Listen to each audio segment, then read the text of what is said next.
বিয়ের পর প্রথম দিন শ্বশুরবাড়িতে খেতে বসতে তরকারিতে বেশি লবণ মিক্স করে আমার শাশুড়ি আমাকে খেতে দিয়েছিল। আমার মনে হয়েছিল আমি বুঝি এখনই মরে যাব, কারণ তরকারিতে ছিল অসম্ভব রকমের ঝাল। এক লোকমা খাওয়ার পরে দ্বিতীয়বার আর খাওয়ার সাহস হলো না। তখন যে কি করব কিছুই বুঝতে পারছিলাম না। পরে ভাতগুলো নিয়ে নাড়াচাড়া করতে লাগলাম। আমি নতুন বউ, কাউকে কিছুই বলতে পারছিলাম না, শুধু এদিক ওদিক তাকাচ্ছিলাম। তখন আমার শাশুড়ি আমাকে ধমক দিয়ে বলল, কি হলো বৌমা, খাচ্ছ না কেন? খাও, আমার নিজের হাতে রান্না করা খাবার, যদি সবগুলো খাবার না খাও তাহলে বুঝবো আমার প্রতি তোমার কোনো মায়া মমতা নেই। শাশুড়ি মায়ের কথা শুনে আমার ননদ আর আমার স্বামী আমার দিকে তাকাচ্ছিল। তখন আমি মাথা নিচু করে বললাম, খাবো মা, অবশ্যই খাবো। তারপর আমি এক প্রকার রাগ করে খেতে শুরু করলাম, কিন্তু এত পরিমাণ ঝাল ছিল মনে হচ্ছিল আমার গলা জ্বলে পুড়ে যাচ্ছে। তারপর কোনো মতে খাবারটা শেষ করে আমি আমার রুমে চলে আসলাম। আমার রুমে এসে দেখে এক জগ পানি রাখা, পুরো জগের পানিটি আমি খেয়ে ফেললাম। পর আমি ঝালে ছটফট করতে লাগলাম। এর মধ্যে আমার স্বামী চলে আসলো, এসে দেখলো জগটা আমার হাতে, পুরো জগের পানিটা শেষ। তারপর বললো, এই বাড়িতে আসতে না আসতে নতুন করে কি নাটক শুরু করছো? ইতিমধ্যে আমার চোখে জল চলে আসলো। আমি বুঝতে পারলাম না যে আমার চোখের পানিটা কি ঝালের কারণে হয়েছে নাকি আমার স্বামীর ব্যবহারের কারণে হয়েছে। তারপর আমার সাথে এক প্রকার রাগ দেখিয়ে ওয়াশরুমে চলে গেল। আমি তখন ভাবতে লাগলাম, হে আল্লাহ, আমাকে তুমি কোন পরিবারে এনেছো? এখানে এসে তো দেখছি সবই পাগল, আর এখানে আমি সারাটা জীবন কিভাবে যে থাকবো আমি ভেবেই কুল পাচ্ছি না। আমি আমার বাবা মায়ের একমাত্র মেয়ে, আমি কোনো প্রকারই রান্না পারি না, কিন্তু যতটুকু পারি নিজের থেকেই শিখেছি। তার কয়েক মিনিট পর ওয়াশরুম থেকে আমার স্বামী বের হয়ে আমার দিকে কতক্ষণ তাকিয়েছিল, তারপর রুম থেকে বের হয়ে গেল। আমি বুঝতে পারলাম না যে আমার দিকে কেন তাকিয়েছিল। তারপর রাতে রান্না করার দায়িত্ব আমিই নিলাম। মাছ ভাজতেছিলাম, গরম তেলে মাছ দেবো, ঠিক তখনই আমি পরিবারের চিন্তায় পড়ে গিয়েছি। আমি ভাবতে লাগলাম, বিয়ের আগে আমার দিনগুলো না কতই ভালো ছিল। আমি ঝাল খেতে পারতাম না বলে আমার মা আমার জন্য আলাদা করে তরকারি রান্না করতো। আমি গরমের সময় যেটা হঠাৎ করে রান্নাঘরে ঢুকে যেতাম, আমার মা বলতো, যা নিজের রুমে যা, রান্নাঘরে অনেক গরম। আর বিয়ের পর দ্বিতীয় দিন আমার শাশুড়ি মা আমাকে রান্নাঘরে পাঠিয়ে দিল। এসব ভাবতে ভাবতে আমি নিজেই নিজের মধ্যে হারিয়ে গেছি। তারপর আমার শাশুড়ি মা আমাকে এসে ধমক দিয়ে বলল, তুমি রান্না করতে এসে কি ভাবতেছো? দেখছো করে কি অবস্থা? আমি চেয়ে দেখি মাছগুলো একদম পুড়ে গেছে।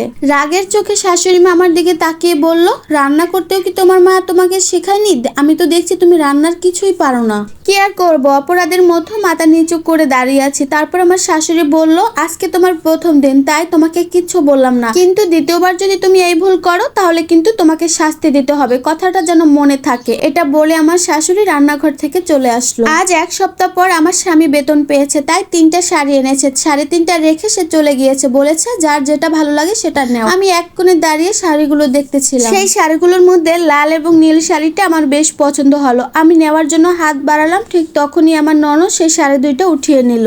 আমার ননদের চাহনি দেখে বুঝতে পারলাম যে শাড়িটি ওর পছন্দ হয়েছে, তাই আর কিছুই বললাম না। সবার আড়ালে হাতটা লুটিয়ে নিলাম এবং এদিক ওদিকে তাকাচ্ছিলাম। একটা শাড়ি আমার শাশুড়ি নিল, আর 2টা শাড়ি আমার ননদ নিয়ে তার রুমে চলে গেল। আমি আর কাউকে কিছুই বললাম না, আমি আমার নিজের রুমে চলে আসলাম। দুপুরে খাওয়া শেষ করে আমি এক প্রকার ঘুমিয়ে গেছিলাম। তো হঠাৎ করে ঝুম বৃষ্টি শুরু হলো। আমি হঠাৎ করে জেগে দৌড়ে ছাদের উদ্দেশ্যে গেলাম কাপড় আনতে। তো গিয়ে দেখলাম কাপড়গুলো চুপচুপ করে ভিজে গেছে। আমি মনটা খারাপ করে কাপড়গুলো নিয়ে আসলাম। এসে দেখি আমার শাশুড়ি বা রাগের চোখে আমার দিকে তাকিয়ে আছে। তারপর আমি মাথা নিচু করে আমার শাশুড়ির সামনে এসে দাঁড়ালাম। তারপর আমার শাশুড়ি আমার হাত থেকে কাপড়গুলো টেনে নিয়ে গেল। তখন আমি বললাম, মা, আমি বুঝতে পারিনি, আমি ঘুমিয়ে গেছিলাম, তাই টের পাইনি, আমি বুঝিনি যে কাপড়গুলো এভাবে ভিজে যাবে। আমার শাশুড়ি মা ওখানে কোনো কথা না বলে চলে গেল। আমি বুঝতে পারলাম যে আমার শাশুড়ি অনেকটাই রাগ করেছে। আমি আর কিছু বললাম না, মুখ ভার করে ওখানেই দাঁড়িয়েছিলাম। তারপর রাতের বেলা যখন ঘুমাতে গেলাম, তারপর আমি উপাস করে কান্না করতে লাগলাম। আর এপাশে বসে আমার স্বামী ফোন টিপতেছিল আর চোখে আমার দিকে তাকাচ্ছিল। সে এমন একটা ভাব করতেছিল, মনে হচ্ছিল সে কিছুই দেখে না। আর কিছুক্ষণ পর সে আমাকে উঠে তারপর বসালো, আর আমি তাকে সবটাই খুলে বললাম। তখন আমার স্বামী বলল, এই বাড়িতে মায়ের উপরে আমি কোনো কথা বলতে পারবো না, তুমি মায়ের কথা মতোই চলার চেষ্টা করো। এগুলো বলেই আমার স্বামী ঘুমিয়ে পড়লো। আমি আর সেদিন রাতে একটুও ঘুমাতে পারলাম না, শুধু নীরবে চোখের পানি ফেললাম। তখন আমি ভাবলাম যে সকাল অবধি রাত পর্যন্ত সমস্ত কাজ আমাকেই করতে হতো। বিয়ের প্রথম আমি একটু কাজ করতে হিমশিম খেয়ে যেতাম, কিন্তু আমি সমস্ত কাজ সুন্দরভাবে করে আমার শাশুড়ির মন জুগিয়ে চলার চেষ্টা করতাম। আর শাশুড়ি আর আমার ননদ পায়ের উপর পা তুলে থাকতো আর আমাকে খাবারের অর্ডার দিত। সকাল হলে সকালের নাস্তা, দুপুর হলে দুপুরের খাবার, সন্ধ্যা হলে সন্ধ্যার নাস্তা এবং রাতের খাবার। মনে হচ্ছিল যেন সমস্ত কাজের দায়িত্ব আমার কাঁধে এসেই পড়লো। এভাবে দেখতে দেখতে ভাবতে 1 বছর পার হয়ে গেল। তারপর আমি 7 মাসের গর্ভবতী। ঘুম ভাঙতে আমার পেটে প্রচন্ড ব্যথা অনুভব করলাম। চিৎকার দিয়ে পুরো ঘর মাথায় তুললাম। আমার পেটের এই প্রচন্ড ব্যথা সহ্য করতে না পেরে আমি খাট থেকে পড়ে গেলাম। আমার চিৎকার শুনে আমার শাশুড়ি মা নিজেও চিৎকার দিয়ে আমার কাছে চলে আসলো। সেদিন দেখলাম আমার কষ্ট দেখে আমার শাশুড়ি মা পাগলের মতো হয়ে গেল।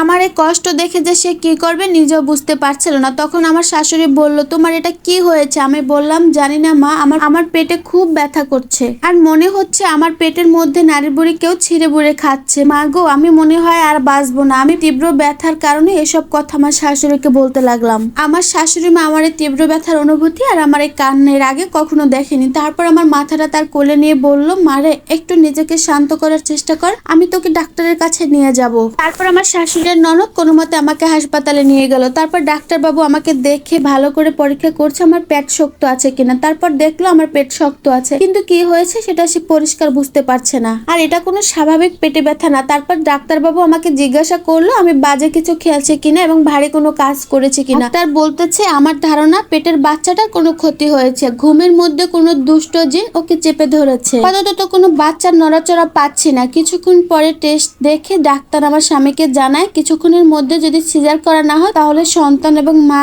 কাউকেই আমরা বাঁচাতে পারবো না। এ কথা শুনে আমার স্বামী বলল, আপনার যা ইচ্ছা তাই করেন, কিন্তু আমার সন্তান এবং সন্তানের মা দুজনকে আপনি সুস্থ করে দিন, তাতে আপনার যা করা লাগে আপনি তাই করুন। আর এদিকে আমার শাশুড়ি মা আল্লাহর দরবারে আমার জন্য দোয়া করতে লাগলো, নিজের ভুলের জন্য ক্ষমা চাইতে লাগলেন এবং লম্বা মোনাজাতে আমার জন্য দোয়া করতে লাগলেন। মোনাজাত শেষে আমার শাশুড়ি মার ফোনে কল আসলো। তারপর ফোনটা রিসিভ করে আমার স্বামী বলল, মা তোমার নাতি হয়েছে। এই কথা শুনে আমার শাশুড়ি বলল, আলহামদুলিল্লাহ, আগে আমার বৌমা কেমন আছে সেটা তো বল। তখন আমার স্বামী বলল, তোমার বৌমা অনেক ভালো আছে। কথা বলে ফোনটা কেটে কিছুক্ষণের মধ্যে আমার শাশুড়ি হাসপাতালে চলে আসলো। এসে আমাকে জড়িয়ে ধরে কান্না করতে লাগলো। আমি আমার শাশুড়ি মাকে জড়িয়ে ধরে কেঁদে কেঁদে বললাম, মা আমাকে আপনি মাফ করে দিন, আমার প্রতি এত ভালোবাসা আপনি কোথায় লুকিয়ে রেখেছিলেন এতদিন। আজকে আমি আমার জীবনটাকে ধন্য মনে করি, কারণ আমি আপনার মতো একজন শাশুড়ি মা পেয়েছি। কিছু কিছু শাশুড়ি মাদের ভালোবাসা এরকমই হয়, সে প্রকাশ যাই করুক কিন্তু তার মধ্যে থাকে অন্যটা লুকিয়ে। তাই সংসারে কোনো অশান্তি হলে ধৈর্য ধরুন, অপেক্ষা করুন, শেষটা অবশ্যই সুন্দর হবে।